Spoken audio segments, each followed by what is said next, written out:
স্বামী এবং স্ত্রীর এমন কিছু ভুল রয়েছে যে ভুলগুলোর কারণে আসলে পরিবারে উন্নতি হয় না, রুটি রুজিতে বরকত আসে না।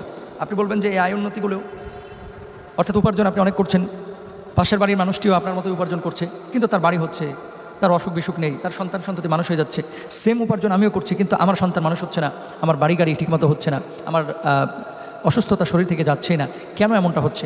মোটামুটি কয়েকটি হাদিস থেকে আমরা 8টি কারণ পাই, যে 8টি কারণে স্বামী এবং স্ত্রীর আয় উন্নতিতে বরকত হয় না। 1 নম্বর ভুল স্বামী এবং স্ত্রীর, সেটি হচ্ছে বিশেষ করে সকালবেলায় দেরিতে ঘুম থেকে ওঠা। অনেকে ফজরের নামাজও ঠিকমতো পড়ে না, দেরি করে নিয়মিত ঘুম থেকে ওঠে, 9টা হোক, 10টা হোক, 11টা হোক। মনে রাখবেন, বিশ্বনবী সাল্লাল্লাহু আলাইহি ওয়াসাল্লাম যে সময়গুলোকে বরকতের সময় বলেছেন, এগুলোকে আপনার মূল্যায়ন করতে হবে। আপনি যদি সকালের এই বরকতময় সময়টাকে নষ্ট করেন, হেলায় ফেলায় যদি আপনি কাটিয়ে দেন, তাহলে কিন্তু আপনি ক্ষতিগ্রস্ত হবেন। কেন? বিশ্বনবী সাল্লাল্লাহু আলাইহি ওয়াসাল্লাম স্পষ্ট করে বলে দিয়েছেন যে এই সকালের সময়টা তোমরা কাজে লাগাও, কারণ এই সময়ের মধ্যে বরকত আছে। এবং আল্লাহ নবী সাল্লাল্লাহু আলাইহি ওয়াসাল্লাম নিজে দোয়া করেছেন, আল্লাহুম্মা বারিক লি উম্মতি ফি বুকুরিহা, হে আল্লাহ, আপনি আমার উম্মতের জন্য সকালের সময়টাকে বরকতময় করুন। অর্থাৎ আপনি খেয়াল করেন, ফজরের পরে যদি আপনি কাজ শুরু করেন, আপনি 10টার মধ্যে যতগুলো কাজ করতে পারবেন, 11টায় যদি সেম কাজটা শুরু করেন, ওই কাজটা শেষ করতে পারবেন না, মাগরিব হয়ে গেল। সকালের সময়টা এত বরকত আল্লাহ তাআলা রেখেছেন। সকালে মাথা ফ্রেশ থাকে, সকালে মন ফ্রেশ থাকে, সকালে জবান স্পষ্ট থাকে, সকালের কাজের মধ্যে আল্লাহ তাআলা ভরপুর বরকত দিয়ে দেন। 2 নম্বর আসেন, আমাদের যে সমস্যাটা সেটি হচ্ছে কিছু কিছু ক্ষেত্রে কিছু কিছু পরিবারে দেখেন, নারীর আলাদা দায়িত্ব আল্লাহ তাআলা দিয়েছেন, পুরুষের আলাদা দায়িত্ব আল্লাহ তাআলা দিয়েছেন। পরামর্শ ভিত্তিক একটা পরিবার ব্যবস্থা, এটা ইসলাম পছন্দ করেন।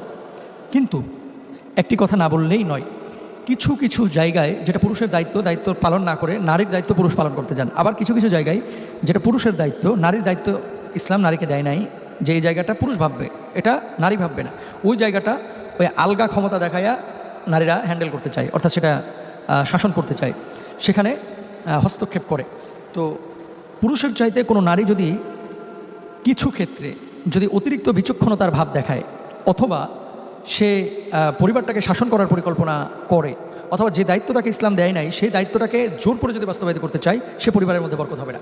এই জন্য স্বামী এবং স্ত্রী আসলে স্পেসিফিক দায়িত্বগুলো কি একটা পরিবারের মধ্যে, এটা স্বামীকে এবং স্ত্রীকে আগে ফাইন্ড আউট করতে হবে। ফাইন্ড আউট করার পরে তারপরে পরিকল্পনা গ্রহণ করতে হবে, কী করতে আমরা যাচ্ছি। এটা কিন্তু আমরা অনেকে করি না। তাহলে 2 নম্বর গেল। 3 নম্বর,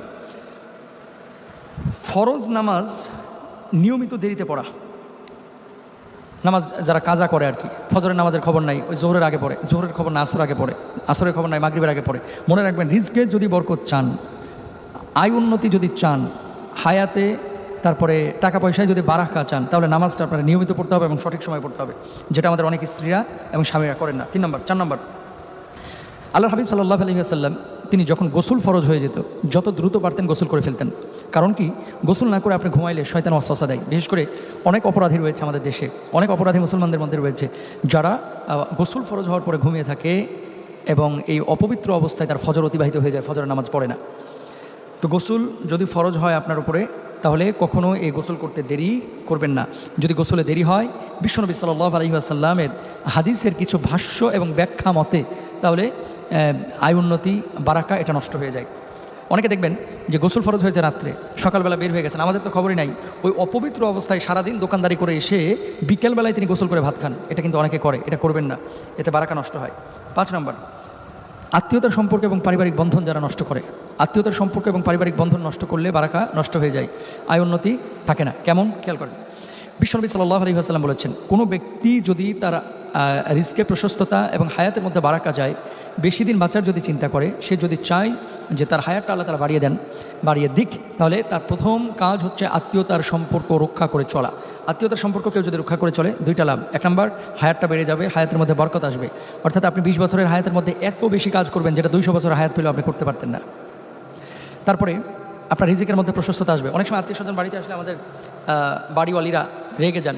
আত্মীয় স্বজন বাড়িতে আসলে অনেকে কিন্তু মুখটা দেখি যে কালো হয়ে যায়, যে মেহমান আমার বাসায় আসলো, আর কারো বাড়ি দেখলো না, ঘুরে ফিরে শুধু আমার বাড়িতে মেহমান আসলো। শোনেন, মুমিন মেহমান আসলে খুশি হবে। আল্লাহ রাসূল সাল্লাল্লাহু আলাইহি ওয়াসাল্লাম বলছেন যে তোমাদের মধ্যে ততক্ষণ পর্যন্ত কেউ পূর্ণাঙ্গ মুমিন হতে পারবে না, যতক্ষণ পর্যন্ত না মেহমানকে ফালইউকরিম দাইফাহু, মেহমানকে সম্মান করবে, ইজ্জত করবে। তাহলে মেহমানকে সম্মান করতে হবে, ইজ্জত দিতে হবে, এটা রাসূল সাল্লাল্লাহু আলাইহি ওয়াসাল্লাম সুন্নাহ। তাহলে আয় রুটি রুজিতে বরকত হবে ইনশাআল্লাহ।